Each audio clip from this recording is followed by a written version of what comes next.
Hi friends, welcome back to ఉస్తా kitchen. ఈరోజు వీడియోలో చేపల చారు చేసుకుందాము. నార్మల్గా చేపల పులుసు పెడుతూ ఉంటారు కదా, చేపల పులుసు ఇగురు అలా థిక్ కన్సిస్టెన్సీ కాకుండా ఇలా చారులాగా చేసుకోండి. టేస్ట్ అయితే చాలా బాగుంటుంది, స్పైసీగా. ఈ వర్షాకాలంలో కోల్డ్ కాపు చాలా ఎక్కువగా వస్తూ ఉంటాయి కదా, ఇలా చేపల చారు చేసుకొని తాగండి, ఇట్టే తగ్గిపోతుంది కోల్డ్ అనేది. ఈ చేపల చారు అనేది మనకు రైస్లోకైనా జొన్న రొట్టెలోకైనా రాయి సంగటిలో కూడా చాలా బాగుంటుంది. వీడియో లాస్ట్ వరకు చూసి మీరు కూడా తప్పకుండా ట్రై చేయండి.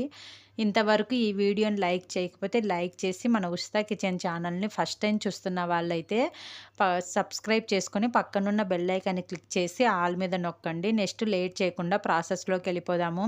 ఫస్ట్ దీనికోసము చింతపండు తీసుకొని 2 టైమ్స్ బాగా వాష్ చేసుకొని హాట్ వాటర్ వేసి నానబెట్టుకోవాలి. హాట్ వాటర్ వేయడం వల్ల మనకు చింతపండు త్వరగా నానిపోతుంది. నెక్స్ట్ మనం ఏ ఫిష్ తీసుకున్నా పర్లేదు, నిమ్మరసము కల్లుప్పు వేసుకొని నీట్గా వాష్ చేసుకోవాలి. ఇలా వాష్ చేసుకుంటేనే మనకు నీచు స్మెల్ అనేది లేకుండా ఉంటుంది ఫిష్. ఇలా వాష్ చేసుకొని పక్కన పెట్టేసుకుందాము. మసాలా కోసము ప్యాన్ మీద 1/2 టేబుల్ స్పూన్ మెంతులు, 1 టేబుల్ స్పూన్ జీలకర్ర వేసుకొని చిటపటలు ఆడేంత వరకు ఫ్రై అవ్వనివ్వాలి.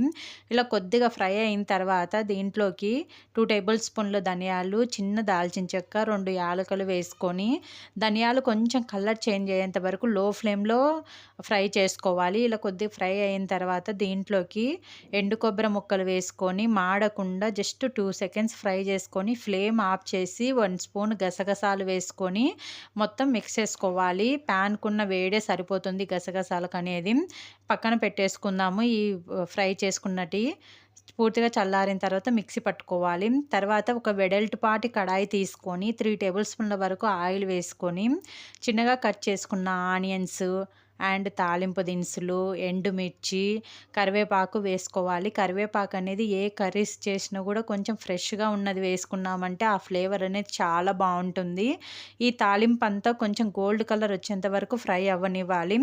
ఇలా ఆనియన్స్ కొంచెం సాఫ్ట్గా అయ్యి కలర్ చేంజ్ అయిన తర్వాత దీంట్లోకి 1/2 టేబుల్ స్పూన్ పసుపు, 1 టేబుల్ స్పూన్ ఫ్రెష్ అల్లం వెల్లుల్లి పేస్ట్ వేసుకొని పచ్చి స్మెల్ పోయేంత వరకు ఫ్రై అవ్వనివ్వాలి. లో ఫ్లేమ్లో మాత్రమే ఫ్రై చేయండి, లేకుంటే అడుగంటేస్తుంది.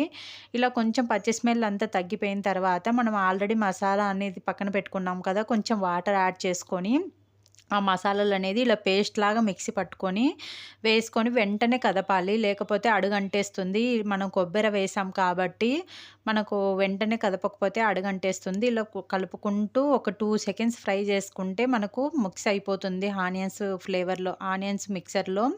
సో ఇలా బాగా కలిపేసుకొని దీంట్లోకి చింతపండు నానబెట్టుకున్నాం కదా, అది గుజ్జంతా వేసుకొని తగినన్ని వాటర్ యాడ్ చేసుకోవాలి. నెక్స్ట్ దీంట్లోకి మీ రుచికి సరిపడే సాల్ట్ అండ్ 2 టేబుల్ స్పూన్ల కారం వేస్తున్నాను. మేము యూజ్ చేసే కారం అనేది కొంచెం స్పైసీనెస్ ఎక్కువగా ఉంటుంది, అందువల్ల తక్కువ వేసాను. మీరు టేస్ట్ తగినట్టు మీ కారాన్ని బట్టి వేసుకోండి. నాన్ వెజ్ కర్రీస్ ఏవైనా కూడా కొంచెం ఉప్పు, కారము ప్లస్ ఆయిల్ ఎక్కువగా ఉంటేనే టేస్ట్ అనేది చాలా బాగుంటాయి. సో ఇలా వేసుకున్న తర్వాత ఈ పులుసు మొత్తం బాగా ఉడకాలి. ఈ పులుసు ఉడకడంలోనే ఉంటుందండి. పులుసు ఉడికితేనే మనకు ఆ టేస్ట్ అనేది వస్తుంది, చారు అనేది. సో ఇలా లో ఫ్లేమ్లో ఒక 10 మినిట్స్ ఉడికించుకోవాలి. ఇలా ఉడికించుకోవడం వల్ల ఆ మసాలా ఫ్లేవర్ అనేది బాగా తెలుస్తుంది.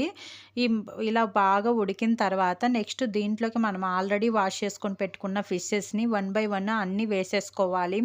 ఫిష్ వేసిన వెంటనే కదపకూడదు, కొద్దిసేపు ఉన్న తర్వాత అటు ఇటు సైడ్కి మాత్రమే కదపాలి. మీరు ఇట్లా మామూలు కర్రీ కలిపినట్టు కలిపేసాము అంటే ముక్క అనేది ఇరిగిపోతుంది. ఫిష్ అనేది చాలా సెన్సిటివ్గా ఉంటాయి, ప్లస్ అంతేకాకుండా ఎక్కువ టైం కూడా పట్టదు. ఫిష్ అనేది జస్ట్ 10 మినిట్స్లో ఉడికిపోతాయి. ఇక్కడ మూత పెట్టేసి ఉడుకు పట్టేంత వరకు ఉడికించుకొని తర్వాత ఒక 10 మినిట్స్ ఉడికించుకున్నామంటే ఉడుకు పట్టిన తర్వాత మనకు ఫిష్ అనేది రెడీ అయిపోతుంది, చాలా క్విక్గా అయిపోతుంది.